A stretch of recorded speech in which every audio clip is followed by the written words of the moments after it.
and welcome to a JennyCardDesigns special presentation.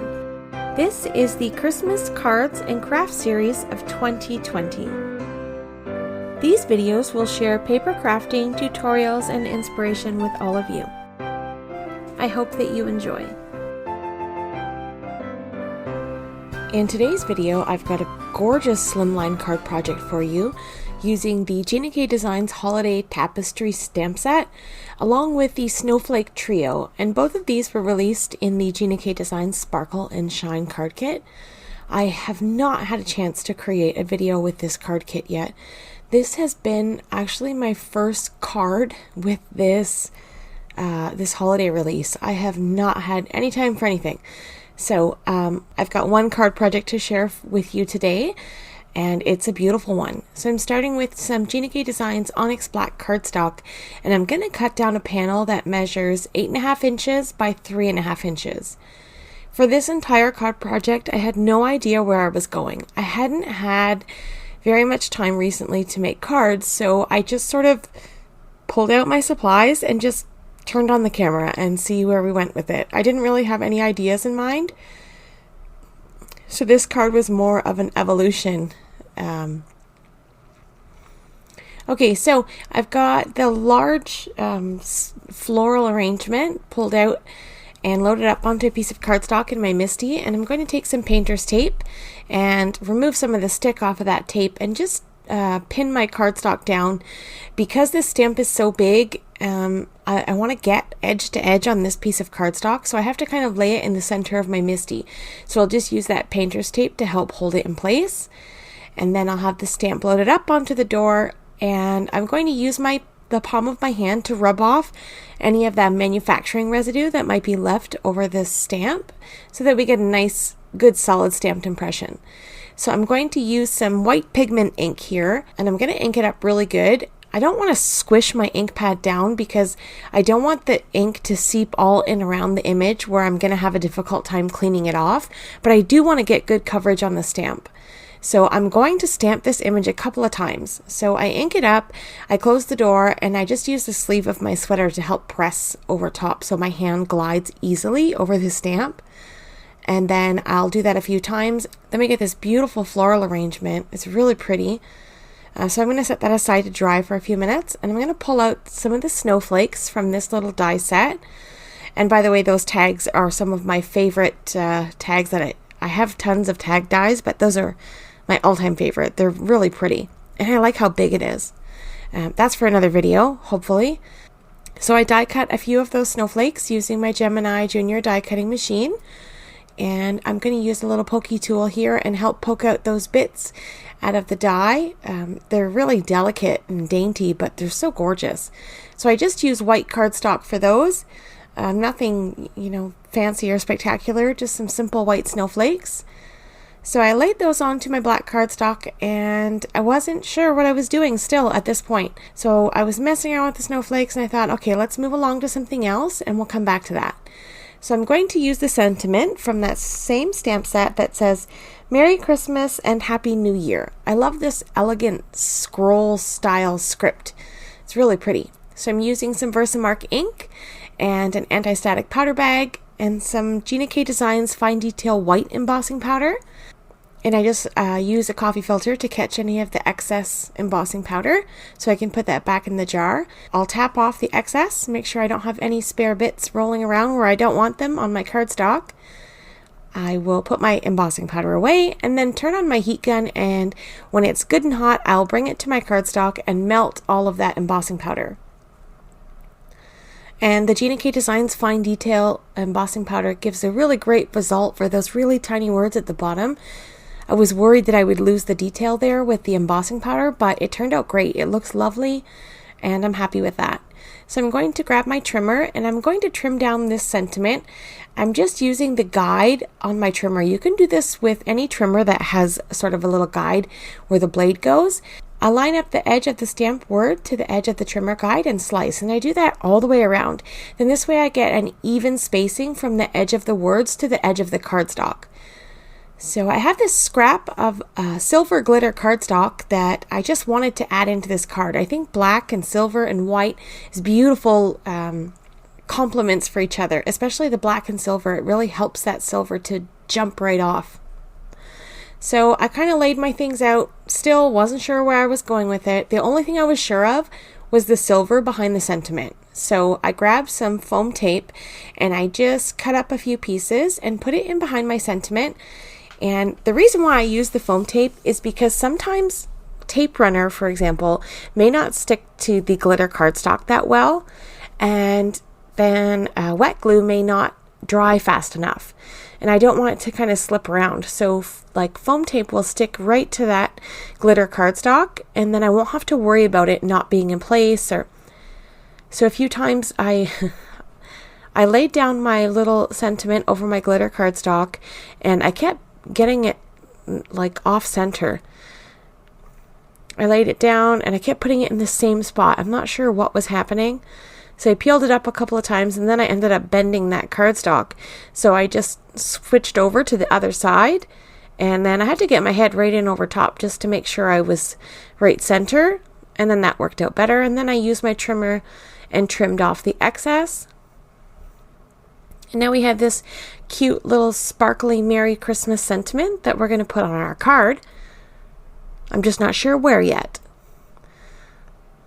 I spend quite a bit of time on this card just messing around, moving the snowflakes around and playing with the placement. And I had, like I said, I had no idea where I was headed with this card.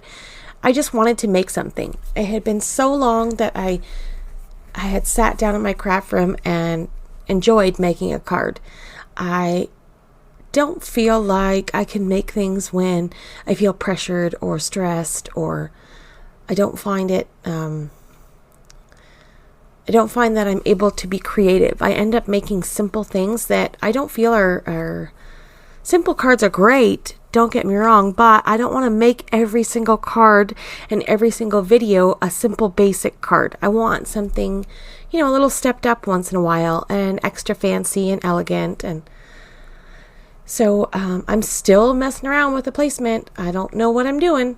And I continue to do that for about 17 minutes. So I don't think I've got much to say for 17 minutes. What else could we talk about? I mean, I could edit this part out, but I haven't spent a lot of time with you guys lately. It's been, I've been busy. I've been so busy. My family's moving. We're moving into a different area in our city, into a bigger home, more space for the kids, and I get my very own room. I'm so excited. I'm going to have my own craft room with a door that I can close, and I won't have to worry about any of the boys I live with walking by and burping or, doing weird stuff when I'm trying to record, just being annoying. So I can close the door in my craft room, and I'm really excited about that. So, yeah, I'm still working on this card. I don't know what I'm doing. Oh, sometimes when I take too long trying to figure things out, I grab some glue and I start gluing things down, because then I have to force myself to make a decision, and then it's too late to change. So once I glue a piece down, then I have to make a commitment. So then I kind of start moving things along and get going, and then I can make some progress with my card and finally get it completed. So I've cut down those snowflakes, glued some things in place, and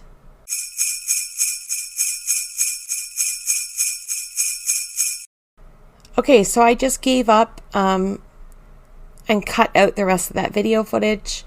I can't sit here and talk and watch myself thinking, you crazy lady, just glue the snowflake down already. Okay? So here we are. I've got a piece of Gina K Designs red velvet cardstock, and I'm going to create a large slimline card, larger than what I normally do.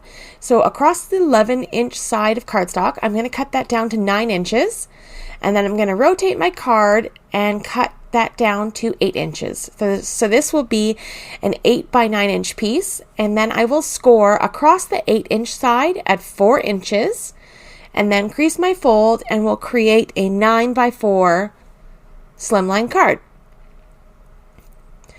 And then once I laid this down on that red cardstock, I knew that's exactly what I wanted. That pop of red was what really made it sort of, finished. So I had an idea about taking a strip of red cardstock and putting it across the front of my card. So then I grabbed my trimmer and there was still a piece left over in there. It was the perfect size for what I wanted. So then this little scrap didn't go to waste. It was the perfect accent piece for the front of my card. So I grabbed some tape runner and I'm going to adhere that down across my panel to sort of make it look like I had planned this out all along. In hindsight, if I was to make this card over again, I would glue down that little red strip first to make sure that it's even and not crooked. This is off just a little bit, but I'm not too worried about it. I like the way it looks in the end. You're not really going to go and take a ruler and measure, to make sure that my little strip is straight. And if you do, then don't ever, expect another handmade card from me ever again. Because, nothing I do is ever going to be straight, ever. Because I don't like to take the time to measure from side to side all the time. I like to just enjoy myself and glue things down. And then if it's crooked, oh well, whatever. You know what I mean? It's not that I'm not caring about the quality of my work. It's just that it's handmade. It doesn't have to be perfection, I'm not getting paid for this. Okay, so once I figure out what I'm doing here with this little strip and it's straight as best as I can get it, I snip off the little excess pieces and then we're going to glue this down to the card base. So I'm just using my dot runner. I use this throughout my whole video today. I love this tape runner because you get so much tape. I think there's like 118 feet in a roll of this sticky dot runner. For sticky dot runners and the cost of them, if you really add up how much tape you get, maybe you get like an average of 30 feet in a regular sticky dot runner. And then if you buy this one, Simon Says Stamp carries this, by the way, in case you're interested, this tape runner. I'll link it in the description down below. It's worth the money. I promise you. You won't use as many tape runners. So I've got a little piece of silver glitter cardstock left over, and I'm going to cut up a few little strips. I want to add that to my red strip across my card. I think it'll just be a nice final finishing touch. So I was happy with that, and then I just glued that over top of the red strip, and that is the perfect finishing touch for this card. I really love the way this turned out. I haven't made a card that I was in love with for quite some time. I said to my husband today, I don't have a life anymore. I'm working a lot, and it's really taken a toll on my creativity and just my desire to do fun things. So this card really made me feel good. So it was nice. Okay, this card is complete. Here's a close-up look at our finished card project. And the Gina K Designs Slimline envelopes, it fits perfectly inside of this Slimline envelope, and the red velvet cardstock is a 100% match. It's absolutely perfection. I love the way this looks, and I love that black, stark black and pop of red and glitter, and it's just beautiful. Here we go. So that is it for today's video. Thank you so much for taking time out of your day to spend it here with me. I appreciate all of the support. Coming up on screen are a few videos I think you may enjoy. Have yourself a lovely day, and I will see you in the next one. Bye!